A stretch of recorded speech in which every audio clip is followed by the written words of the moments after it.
Hello বন্ধুরা, কেমন আছেন সবাই? আশা রাখছি আপনারা প্রত্যেকেই ভীষণ ভালো আছেন। আমি মৌসুমিজ ওয়ার্ল্ডের আরও একটা নতুন রেসিপি ভিডিওতে আপনাদের সকলকে জানাই স্বাগত।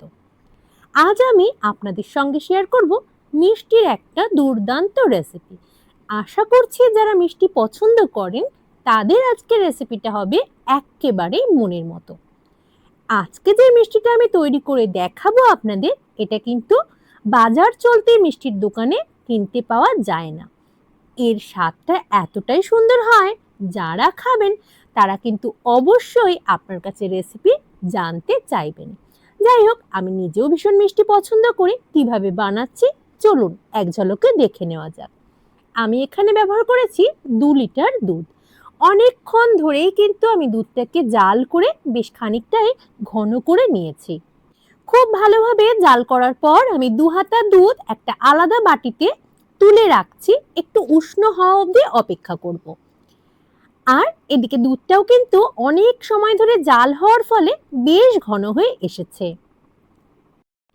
কোনোভাবে হাতের চাপ লেগে ক্যামেরাটা অফ হয়ে গিয়েছিল। আসলে আমি মিশিয়ে দিয়েছি 250 গ্রাম চিনি এই দুধের মধ্যে। আপনারা পরিমাণটা কিন্তু অবশ্যই বাড়িয়ে বা কমিয়েও নিতে পারেন। আমি 4টে ফাটিয়ে নেওয়া এলাচ এই দুধের মধ্যে যোগ করে দিলাম। কিছুক্ষণ সময়ের জন্য ভালোভাবে জাল হতে দেব। আমি আজ মিষ্টি তৈরির জন্য প্রথম অবস্থায় নিয়েছিলাম 2 লিটার দুধ জাল করতে। বেশ খানিকক্ষণ জাল করেছি, তার থেকে 2 হাতা দুধ একটা আলাদা পাত্রে তুলে রেখেছি।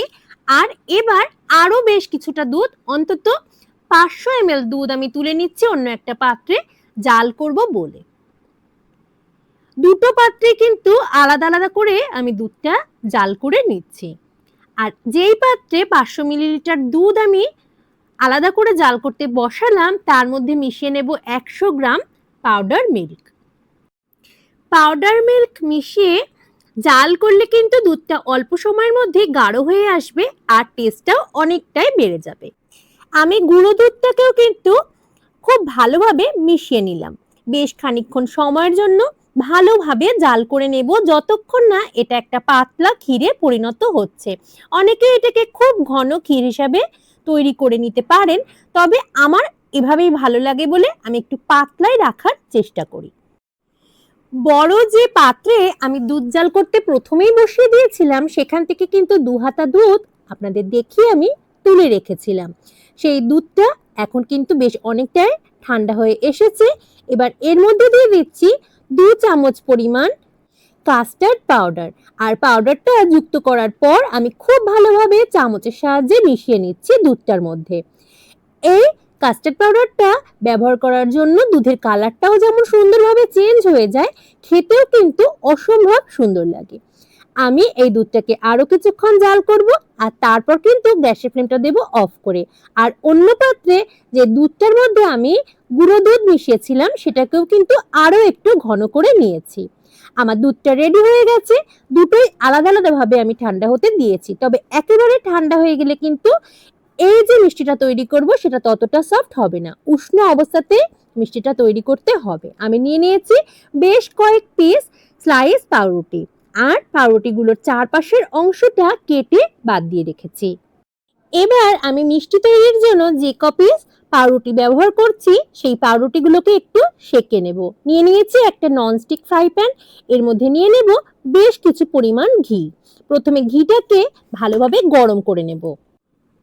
ঘিটা গরম হয়ে গলতে শুরু করে দিয়েছে। এবার আমি ফ্রাই প্যানটা একটু নাড়াচাড়া করে সম্পূর্ণ ফ্রাই প্যানটার উপরে ঘিটাকে স্প্রেড করিয়ে নিচ্ছি। একে একে পাউরুটি স্লাইসগুলো আমি উল্টে পাল্টে একটু ফ্রাই করে নেব। দুপাশটা এমনভাবে ভাজবো যাতে হালকা ব্রাউন কালার আসে অথচ পুড়েও না যায়। আমি মিডিয়াম ফ্লেমে এই কাজটা করে নিচ্ছি। পাউরুটিগুলোকে আমি অন্যরকম কোনো আকার দিতে চাইনি, তাই আমি আজ একটা চৌকো কেক টিন ব্যবহার করছি মিষ্টিটা তৈরির জন্য। এই পাউরুটিগুলো কিন্তু ভালোভাবে ভাজা হয়ে গেছে, তুলে নেব। আর আগেই বললাম কেক টিনের মধ্যে আমি মিষ্টিটাকে সেট হতে দেব। পরস্পর 4টে করে পাউরুটি স্লাইস আমি সাজিয়ে দেব। প্রথম লেয়ারটা তৈরি করার জন্য 4টে পাউরুটি দিয়ে নিয়েছি। আর এবার যে পাতলা ক্ষীরটা আমি তৈরি করে রেখেছিলাম, সেই ক্ষীরটাই কিন্তু স্প্রেড করে দেব ওপর থেকে। আপনারা চাইলে আরো অনেকটা বেশি গাঢ় করেও এটা করতে পারেন, তবে আমরা এটা প্রত্যেকেই পছন্দ করি বলে এভাবেই কিন্তু আমি রাখার চেষ্টা করেছি। প্রথম লেয়ারটা আমার সাজানো হয়ে গেছে, ঠিক একইভাবে আরো 4টে পাউরুটি ওপর দিয়ে কভার করে দেব। বাড়িতে আত্মীয় স্বজন কিংবা বন্ধু বান্ধব এলে এই ধরনের একটা মিষ্টি যদি তৈরি করে খাওয়ানো যায়, সকলে কিন্তু ভীষণ খুশি হয়। আর একটু সময় হাতে থাকলে তো কথাই নেই, বাড়ির প্রত্যেকেও কিন্তু ভীষণ পছন্দ করেই খাবে এই মিষ্টিটা, আমি এটুকু গ্যারান্টি করে বলতেই পারি। একইভাবে পরস্পর 4টে পাউরুটি আমি সাজিয়ে দিয়েছি আর ওপর থেকে আরো একবার ছড়িয়ে দিলাম ঘিটা। মিষ্টিটা তৈরির জন্য পরস্পর 2টো লেয়ারে আমি কিন্তু ঘিটা ব্যবহার করেছি, আর ওপর থেকে আবারও 4টে পাউরুটি স্লাইস দিয়ে কভার করে দেব। আর তার উপরে দিয়ে দেব কাস্টার্ড পাউডার মেশানো যে দুধটা আমি তৈরি করে রেখেছিলাম গাঢ় করে জাল দিয়ে, সেই সম্পূর্ণ দুধটাই। ডেকোরেশনের জন্য আমি ব্যবহার করব কাজু এবং কিশমিশ। আপনারা চাইলে কাজু কিশমিশের পরিবর্তে অন্যান্য যে কোনো ড্রাই ফ্রুটস দিয়েই কিন্তু সাজিয়ে নিতে পারেন। এবার এটাকে আমি কয়েক ঘন্টার জন্য ফ্রিজে রেস্টে রাখবো, আর তারপরে কিন্তু পরিবেশন করব একটু ঠান্ডা হয়ে যাওয়ার পর।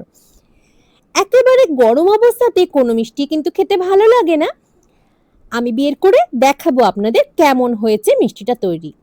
আপনাদের আজকের এই মিষ্টির রেসিপিটা কেমন লাগলো অবশ্যই জানাবেন কমেন্ট করে, ভালো লাগলে লাইক করতে ভুলবেন না। আর যারা প্রথমবার দেখছেন মৌসুমীজ ওয়ার্ল্ডকে, আমি অনুরোধ করব সাবস্ক্রাইব করে পাশে থাকবার জন্য। আন্তরিকভাবে ধন্যবাদ জানাই আমার সকল বন্ধুদের। মিষ্টিটা তৈরি করার পর আমি ফ্রিজে রেখেছিলাম 3 ঘন্টা সময়ের জন্য। 3 ঘন্টা পর বের করে নিয়েছি, আর এবার দেখিয়ে দেবো আপনাদের কতটা সফট হয়েছে এই মিষ্টিটা। অবশ্যই বাড়িতে একবার তৈরি করে জানাবেন কেমন লাগলো। আজ এই পর্যন্তই, নতুন কোনো রেসিপি ভিডিও নিয়ে আপনাদের সামনে হাজির হব খুব তাড়াতাড়ি। ততক্ষণের জন্য সকলে খুব ভালো থাকবেন।